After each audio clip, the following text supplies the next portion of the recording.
communicate and the like. Good evening, everybody.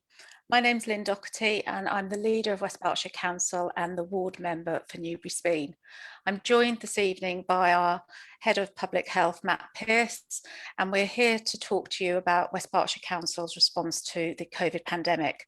We've done a number of these sessions over the course of the pandemic, starting back in May when I first sat in my office and live FaceTime for the first time. So it's nice to welcome you all to this evening's session. I last did a session on the 18th of December, and I think actually there's been so much change since then. The biggest thing has obviously been we have all been in a national lockdown. And I think the second wave of COVID has hit us harder than we ever imagined. We do know that here in West Berkshire, we saw a peak number of cases back on the 2nd of January of 430 cases per 100,000 of the population. And sadly, that has resulted in 230 deaths here in West Berkshire.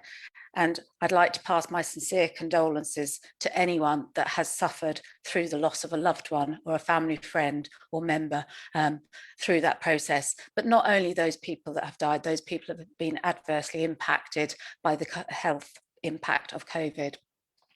We are now seeing a steady decline in our numbers, which is positive news. When I look today, we're at 60 per 100,000 of the population. So our numbers are certainly coming down. And one thing that is very clear is that the national restrictions that we have been living with have certainly done what they intended to do. But that's because of everybody's effort. Everybody across the district has had to play a role in that. And I'd just like to take this opportunity this evening to thank you all for doing so. It's not easy. Nobody likes living under the current restrictions, and we all long to see our loved ones, families and friends again, and to be able to go out, socialise and do what we want to do and are so used to doing here.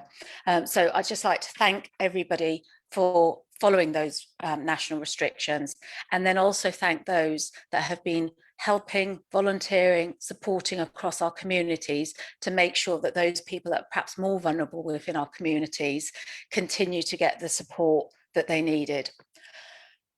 I think probably everybody was as relieved as I was on the 22nd of February when the Prime Minister announced a roadmap out of the COVID restrictions. He announced 4 steps, and I'm quite happy to talk about those steps this evening. I think the first one that we have to focus on is Monday, the 8th of March, when we will see a return to school for many of the children across the district. I will talk a little bit about schools beforehand, but just to acknowledge that we were happy to talk about that roadmap and what it means to the residents of West Berkshire in this evening sessions. Also happy to talk about lots of the things that we've been doing as a local authority to support our residents through these difficult times. But before I do that, I think the thing that is on everybody's mind and the question that perhaps I get asked the most is around the vaccine programme. And I've actually asked Matt if he would do a little bit of an update, because the vaccine programme is actually an NHS-led initiative. So we are working with our partners, the NHS, but we're not actually responsible for the delivery. So I'm going to hand across to Matt to give you the information that we currently have and to inform you about where best to keep up to date with that. So I'll hand over to you to start with, Matt. Thank you, and evening, everyone. So yeah, as you've just heard, I think the vaccination programme has had a really fantastic start over the last few weeks and months. And where we're up to today, there's some data actually just published today, which is now published availably online, that 45,000 people have been vaccinated or had their first dose of their vaccination to date. So that's really great progress from the NHS, our colleagues at GPs and nurses. At the moment, as you're probably aware, the NHS are following government guidance and the independent guidance from the JCBI, which is where they go down different priority groups to give the vaccinations. Where things have got to at the moment is anyone over the age of 60 could potentially get access to a vaccination. And there's various different routes for accessing vaccinations. So many of those over the age of 60 will probably go and access it through the Majeski Stadium, which is in Reading, which is a mass vaccination centre. And if you go onto the NHS website, You can actually see if you're eligible, you can go on and book.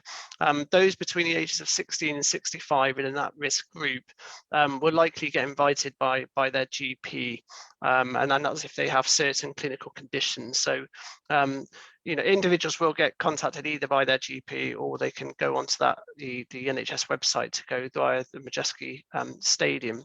I think it's also just worth noting that it is really important to get your vaccination. And I think we've had some really good uptake rates across some of the first priority groups, over 80s, anything in the region around 95% have been vaccinated. And we need to continue to encourage as many people as they can. And the evidence coming through now on vaccinations is looking really promising. It's still early days, but there's already evidence suggesting that it does cut the risk of death and also people experiencing severe symptoms.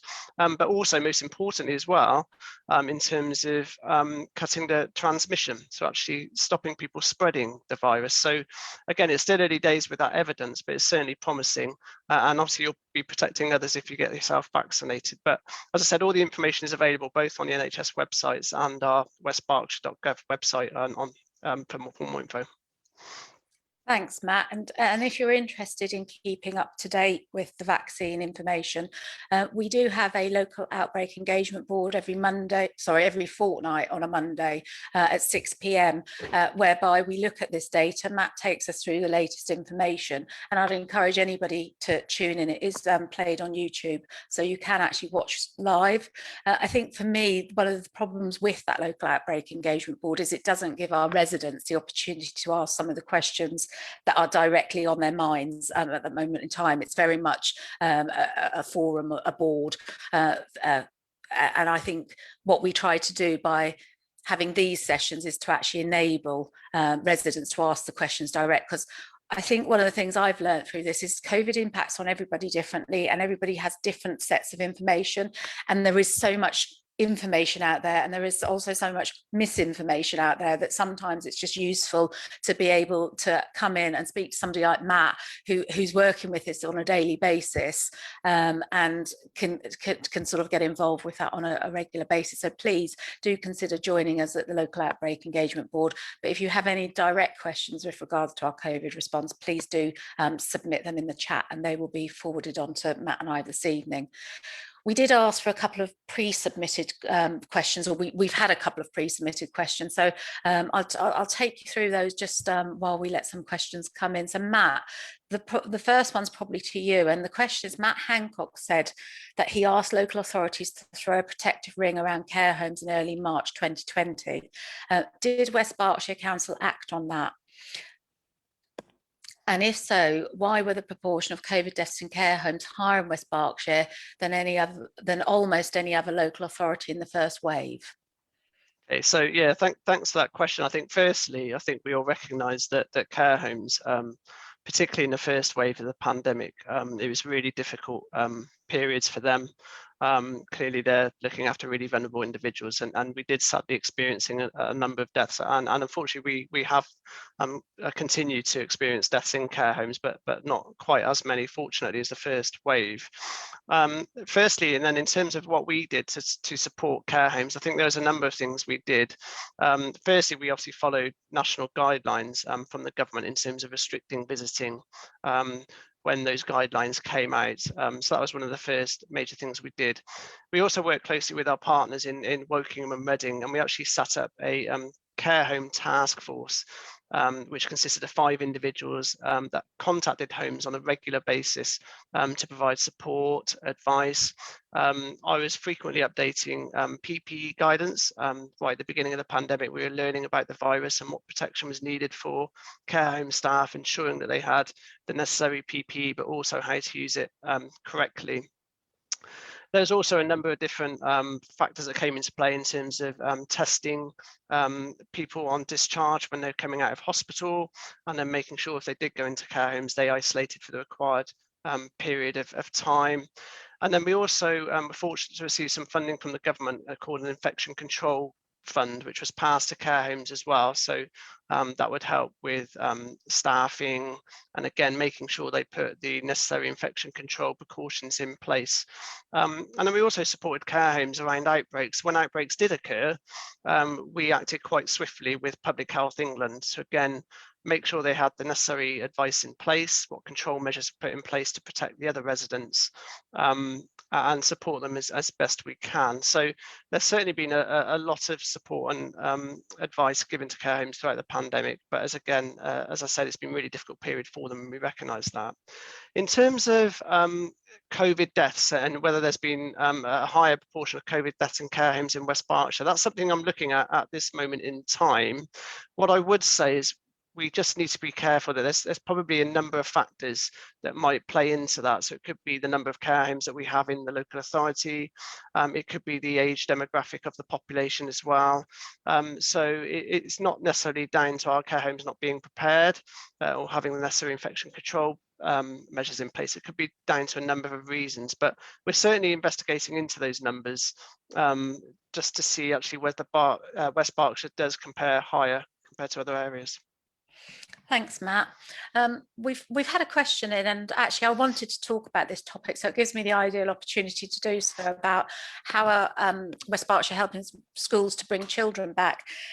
We actually had a really interesting presentation at the local outbreak engagement board from a head teacher who was talking to us, from a head teacher from a primary school setting, who was talking to us about how they are preparing to bring children back. And I'll talk to you a little bit about in a minute about how West Berkshire is assisting with that. But for me, what was really interesting was the level of detail and preparation and the changes that children are having to live with within schools to be COVID safe. So we were told about how children were having to behave differently and stick with their bubbles, which meant things as simple as having to sit in rows and not move around the classroom, and not be able to swap seats with one another and go and sit next to a different friend today, always remaining in the same place, even down to things like children being discouraged to share, which is such, as a parent, it's something that you're always teaching your children to do, that they must share with others. And at the moment at schools, they're teaching them not. So it was a really interesting presentation. And what it did strike me as was, I have to pass our thanks to all of those head teachers and school staff that have been involved in that process, because we certainly owe them a huge debt, thanks for everything that they have done. And as far as getting ready for them, schools returning next week, I have a child in secondary school setting, and the communication that's coming out from the schools to help has been fantastic. So I just wanted to sort of make sure that we thank our teaching staff for all of the work that they've done. I think that's really has to be recognised. As far as how we're helping them, you will have heard probably I think it was last Saturday or Sunday, there was an announcement around lateral flow tests and how they will help to keep schools safe going forward. So schools themselves are responsible for, secondary school settings are responsible for getting up and running the initial lateral flow testing before children return. However, we are looking at, you will have heard that there's these lateral flow tests that are now you can do yourselves. So it's a sort of click and collect system whereby you can have home testing that parents and secondary school children can test within their own home, and actually families around children can test within their own home on a regular basis to make sure that they are COVID negative, because obviously a lot of people with COVID don't have symptoms. So in order to make sure nobody is asymptomatic and going into a school, they're recommending these regular tests. And these kits can now be collected from the PCR testing site at Newbury Showground between 1:30 and 7 on a Monday to Sunday, and we are looking at where else they'll be able to be collected from, including our own community test sites, but we will inform you and we'll keep you up to date. So I think I've said on these calls before, we have a regular bulletin now that goes out, a COVID bulletin, and as we get more information and we get the organisations done, then we will start to let you know through those regular bulletins about where and where they can be done. But that lateral flow test is going to be so important for our schools, and probably not just for our schools, Matt. It's probably useful to say something at this point around our community testing sites. I don't know if shall I let you just cover our 4 community testing sites and what they're supposed to be doing? No, I'm happy to build on that. And as you say, I think we're waiting to see how we can distribute the community to collect for the lateral flow testing going forward. So at the moment, it's just available from Newbury Showground. Hopefully by the middle of this month or towards the end of this month, residents will be able to come and collect those kits from our community testing sites. But at this moment in time, we're not quite available to do that. So if you could just hold on that, but do go through the testing route online to collect the routes. And it is really important. We know that 1 in 3 people are potentially asymptomatic, so we need to break that chain of transmission. And we know that there is COVID in schools when they go back. So if we can try and identify it early and stop people going into school, that's really helpful. The other thing I would just add that if someone does have a positive test at home through a lateral flow test device, they do need to get a confirmatory PCR at Newbury Showground. So that's really important. So as we've just heard, there are other community testing sites available to those that need to leave the office, leave home to go to work. And we have 4 community testing sites set up across West Berkshire. So we have Highway Copse Primary School, we have Hungerford Rugby Club, Thatcham Rugby Club, and Burfield Community Sport Association. So these sites are all available, as I said, for those people that need to leave home for work, and they can book online the council website, and they get access to twice weekly tests. And as we've heard, these are very easy tests to do. You literally turn up, obviously you booked online, you take the test, it takes a few minutes, and then you'll be told the result of that test, and normally the result comes through within 30 minutes. So I'd encourage as many people to do that.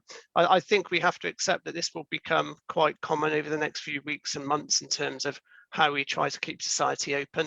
As I said, to try and identify people that may have the virus, but they don't know it, and then obviously they and their families need to isolate as required. So I'd really encourage as many people to test as possible. It's really, really important as we go forward. Thanks, Matt. We had another pre-submitted question, and I just want to read it out to you and talk a little bit about our support for businesses. We had a question that said, why are the discretionary business grants from West Berkshire Council limited to businesses that pay business rates, ruling out home-based businesses, many of whom have had no support from local or national government? As these are discretionary grants, these could have been assessed on merit to rule out unsuitable claims. How many discretionary grants have been made and how many have been successful?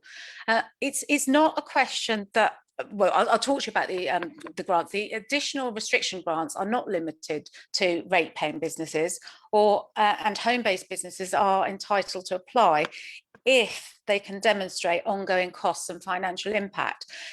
The complete breakdown of details of eligibility is actually on our website. So anybody wondering if they're eligible, I would recommend that they go there, because we've got about, I think it's nearly 10 different grants running. And at the moment, because we've had different funding in different areas. So we've had for those businesses that are forced to close, for those businesses that are currently open, but impacted by COVID. But what we have got is something called a discretionary grant, whereby we've got about 5 or 6, I think it's A to E worth of A to F, it might even be now, different elements of discretion that we're able to give. So the discretionary grants that we're distributing are called the additional restriction grant, or the ARG, and we've distributed about, I think it's nearly 300 of those grants. We've had more than 300 applications, but they all have to be verified for the exact same reason that I've put on around the eligibility side, to make sure that they are eligible in the first place, because obviously we have to make sure that there's no fraudulent claims in there as well. So we've done, I was looking at some league tables the other day, and West Berkshire as a council has done extremely well at getting these grants out the door. Some people have not even started to pay out discretionary grants across the country, whereas we have always said that this needs to be a priority. As soon as we've had any business grants come to us, we've asked that this be made a priority, because I understand that livelihoods depend on it. So we have been really focused on that. We were delighted to hear about the 5 billion extra coming for business support in the terms of the Restart grant. I understand that that's about £6,000 worth of grant funding for non-essential retail, or up to 6,000. and up to 18 for hospitality and leisure, and a few others around that. I think personal care's in that one as well. They will replace the current scheme in April.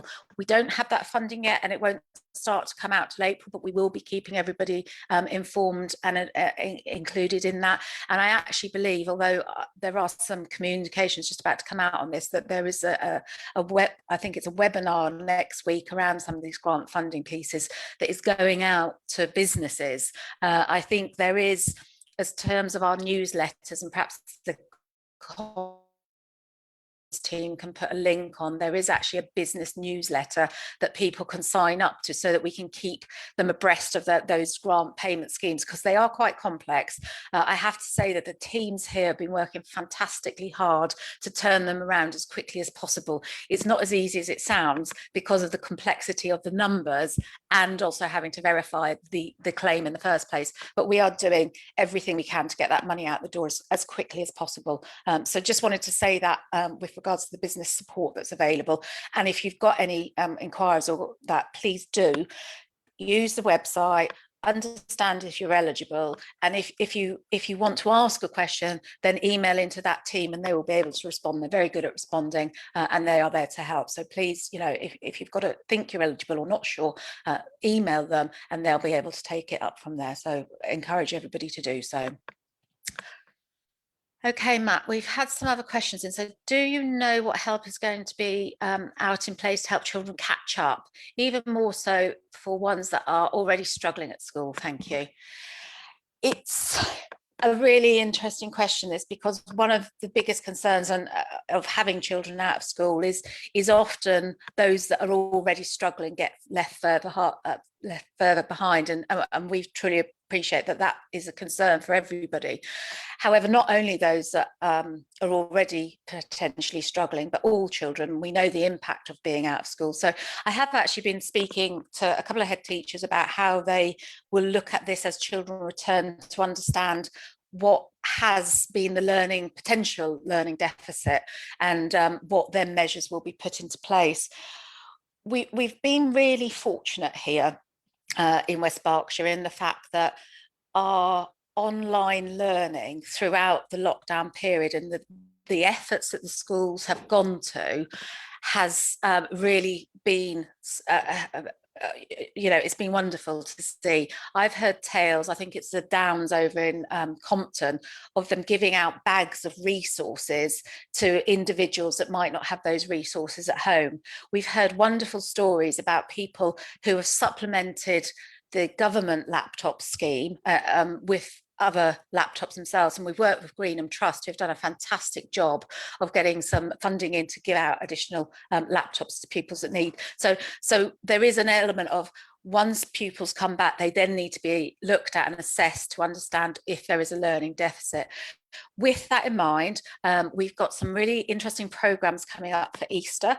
So we're already having in place plans for Easter around some of those school activity holiday type clubs. And I say it like that because I think it's not just learning that children have missed out on, it's that social interaction, it's that enjoyment, it's that whole positivity of what it means to be socially mixing with other children. So there is, first of all, and it was part of the central government hardship programme and catch-up programme around schools. So there is, first of all, Easter activities planned, but we're looking at an enhanced programme for the summer and what that might look like and how we might get that out. So that's currently work in play.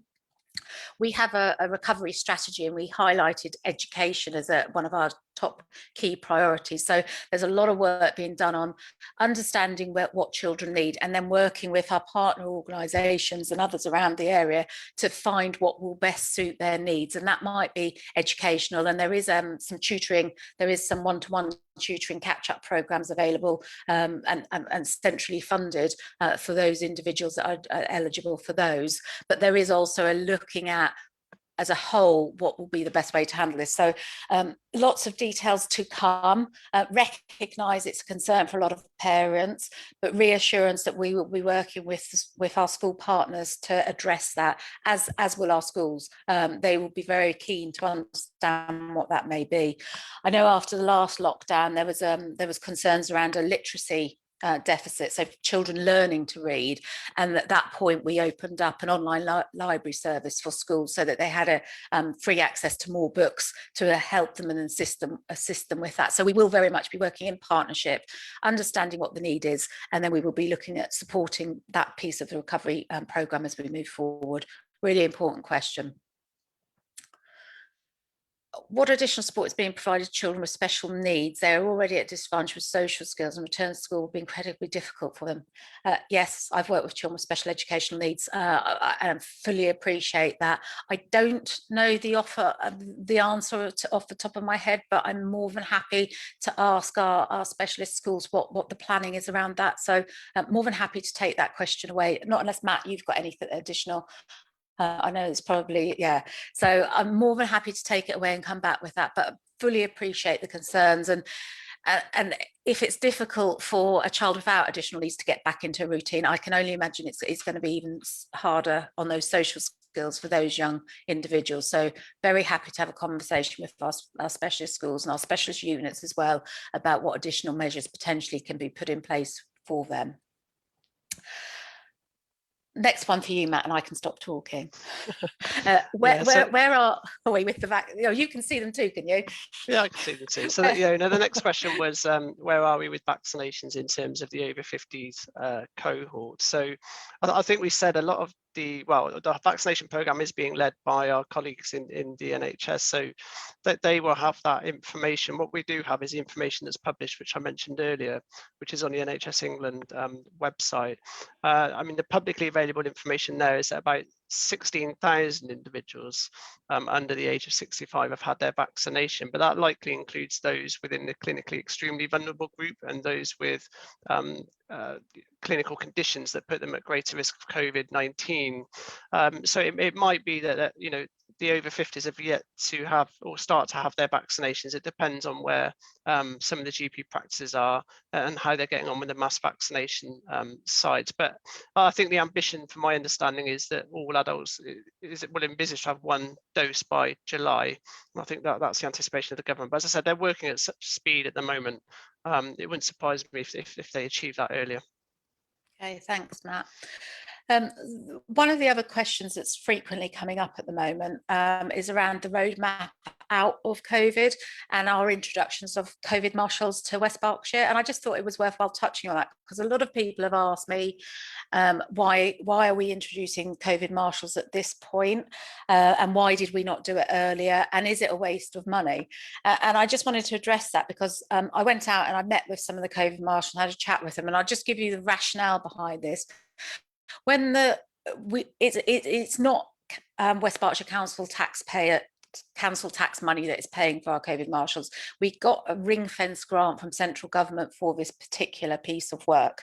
So I want to say that first and foremost. When it first was introduced, our COVID numbers, so our cases per 100,000 were relatively low, certainly lower than they are today, and certainly lower than they've been for the last few months. So our cases did not warrant the COVID marshals coming in. And actually at the time, we decided that the time would be better spent working with businesses to help them to be COVID secure and safe. However, what we have found is during the national lockdown, we have had a lot more complaints from residents about other people putting them in danger. So concerns are being raised with us far more about the behaviour of others and how that potentially puts them at risk. And on top of that, there's a real recognition that we all have COVID fatigue. I think we're all fed up with living with rules. And if I go into the high street, I know that there's markings on the ground that tell me to stay 2 meters apart. And I know that there's signs up, but actually I've stopped seeing those. So I've stopped registering them in the way that I was registering them. And it felt that as we start to have to exit national lockdown, then having a visible presence, a visible reminder to people that although we are returning gradually to life as normal, we need to still be conscious of our social distancing rules and how we are respectful of other people and the risk that they may be at. So while some people are being vaccinated, there will be others out in our community that are not vaccinated. There will be some people more vulnerable than others. There'll be some people more sensitive and more worried about returning to life as normal, if I'm honest, wondering what coming back out after perhaps being staying at home for the last sort of couple of months will have done to them. And having that visible presence and reassurance, we felt, was a positive move. They're there for guidance and support. They're very busy. They're all across the patch. And actually, the reports that we see on a regular basis and the feedback that we've had has been really positive. So we had a conversation today in another forum, which was around this whole, how do we reopen? And I think reopening is can be quite an experience for people, and we have to do that. We have to carefully manage that as well. It's worth remembering that when the Prime Minister announced his 22 steps, those steps are 5 weeks apart because they want to test to make sure that our numbers don't suddenly zoom up.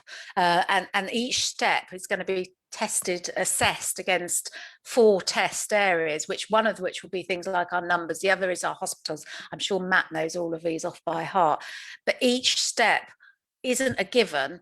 It will only be moved to if the criteria has been met. So we're really keen that the criteria is met because we all want to get to the 21st of June, and we want to get to the 21st of June on the 21st of June. And by that, I mean, if we find that the 5 weeks extends to 6 weeks or 7 weeks because we see an increase, that's across the country. So we're really keen to keep encouraging people who are really tired of this, but we need to keep that message going. We need to keep encouraging people at the same time that they need to follow rules, as they need to come back out and do so sensibly. So it's a fine balance, and we felt that having people there to reassure and talk to them would be a really good way of supporting that. I don't know if you want to add to that, Matt, about especially the sort of criteria around which we're enabling the 4 steps to happen. No, yeah, happy to. So I think the government outlined the reason they have given 5 weeks, like we say, is just to give that time to see what each of the restrictions do in terms of the impact on our rates. And that 5 weeks will give them that time to do that. And the 4 tests they look at, first of all, is a vaccine deployment programme working successfully at the moment? I think that's certainly on track.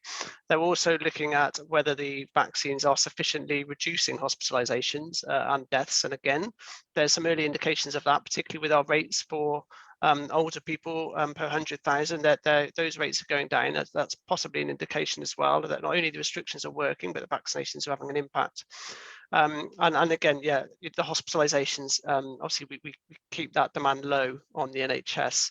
And then finally, the variance of concern, and it probably is just worth mentioning on that in terms of the variance. I know that people are concerned about that, and that is a real risk that there may be more variants. Obviously, we're already aware of the Brazilian variant. The Kent variant is our dominating variant at the moment. About 80% of our infections are the Kent variants. We're not aware of any variants or new variants of concern in West Berkshire at this moment in time, but I just wanted to assure everyone that we have a plan in place. So if we do need to quickly test large numbers of people, we can do that. So it is very much watch and learn. I think, we do need to be cautious that whilst 20 million people have been vaccinated, there's huge numbers of people that haven't been vaccinated. So the infections aren't going to go away, and we still need to maintain that hands, face and space at all times until as many people can be vaccinated as possible. Okay, thanks, Matt. I think I'll take the next question because it is one close to my own heart, because it's talking about year 11 and I have a year 11 child. So with regards to year 11, I can't help but feel that it's a wasted opportunity to have them finish school in May, June, rather than use a timetable time up until the end of term to cover any knowledge gaps that have accrued due to the disruption of their year 10 and 11 education. What are your thoughts on this?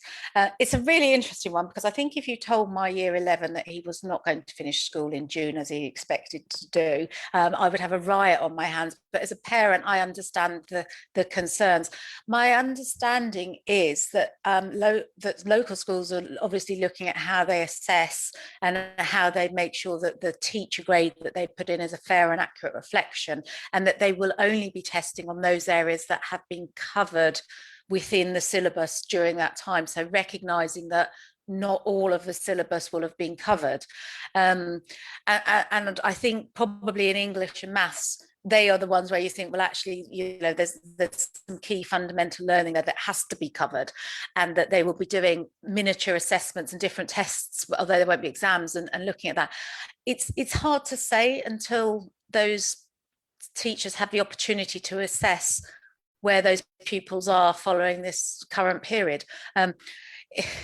It's one of those ones where I think if you're dealing with a 16-year-old that thinks that they're finishing in June and they would have normally be getting prom and exams, and telling them that they've then got to stay on until July will be a hard battle to fight. But I completely acknowledge the fact that we as parents are worried about what's missed, particularly if they are going on to study A-levels of the same subject, and what will that do for that learning. It's a good point. I'm going to leave it to our education colleagues to come back on what they actually think once those young people are at school, and whether there is any catch up for year 11s required over the summer period before they start in year 12 and 13. Okay, I don't think we've got any other questions come in just now. The only other thing that I felt it was probably worthwhile talking about, because Matt produced a really interesting slide for us at the Local Outbreak Engagement Board around outbreaks themselves, and where we are seeing outbreaks and where we're seeing transmissions. And I thought your team has been working so hard on managing outbreaks. It might be worthwhile just sort of saying a little bit, Matt, about where those have occurred and what we do with regards to when that happens. Yeah, sure. So so with an outbreak, really what we define that as normally 2 or more cases. And sometimes we get notified of outbreaks through Public Health England and our health protection team, who've been doing a fantastic job throughout the pandemic, if I'm honest. And sometimes we get notified directly as a local authority. So that could be a care home, a workplace, something we define as a high risk setting, which actually we identified back in June when we were asked to write our local outbreak control plan. So obviously when we identify these outbreaks, we then do a risk assessment at that setting to see what support they might need, what advice and guidance do they need, testing, some advice around infection control measures, and we provide that support as required. But I think what's going to be really important is the impact of these outbreaks on our rates. So some of the questions I often get asked by residents and members is why a particular ward suddenly has quite a large number of cases, and often that's skewed because there has been an outbreak in that particular ward. So it could be a workplace, it could be a care home, it could be even a school, and because our numbers get so low, that could really skew the ward in terms of their rates per 100,000. So that's normally the fundamental reason to why we see higher numbers in some wards than others. We also try to look at whether it's actually community transmission. So it's not actually a specific setting as such, but actually is a general community transmission within that particular ward. That's often harder to evidence, but we do try and unpick that. And obviously we do contact tracing as well. We have colleagues in our public protection partnership that look at contact tracing and contact those that have tested positive and need to self-isolate. So yeah, in terms of the numbers, I think it's just to be mindful when we look at the ward data, we are looking at quite small numbers, and it can swing quite quickly if there is an outbreak. Thanks, Matt. We haven't had any more questions coming in, and I'm a great believer of not taking up people's time if everything has been answered. So unless anybody has any additional questions, I think we'll probably call it a night there. And thank you all for joining us. Oh, hang on, sorry, just one more. There was me about to close. Okay, there was a very large outbreak at Christmas amongst Four Kingdoms theme park. Were you aware of it? It's just over the Hampshire border, but draws staff and customers from Newbury and Thatcham in the main. I suppose it's a question around how we're working with our bordering neighbours, Matt. Yeah, sorry, is that a theme park, did you say? Yeah. I must admit I wasn't particularly aware of that one, but when we did write our local outbreak control plan, we did stipulate how we will work closely with our neighbouring local authorities. Obviously, that covers Swindon as well, and South Oxfordshire and Vale of Whitehall. So I have very close links with our colleagues, and it's on a need-to-know basis, in terms of where is that particular setting. who is actually tested positive, and because obviously many of our residents might work outside of our local authority, and equally many people working in West Berkshire might live in other parts of local authority. So no, we do work very closely, and if there is normally an outbreak on our border, as I say, we hold joint meetings sometimes and discuss what measures we put in place, and that's been quite a recurring theme throughout the pandemic. Okay, thanks, Matt. Okay, well, in which case, thank you all for joining us this evening. I hope you find these sessions useful. We will keep doing them probably through to the 21st of June, but if there is any questions in the meantime, please feel free to email in as well, because we're more than happy to address them. But I do recommend, if you haven't already done so, that you register for the COVID News Bulletin, because we try and put as much information in there as possible as well. So thank you everybody that's joined us this evening, and we look forward to seeing you at the next session that we do. Thank you, everybody. Thank you.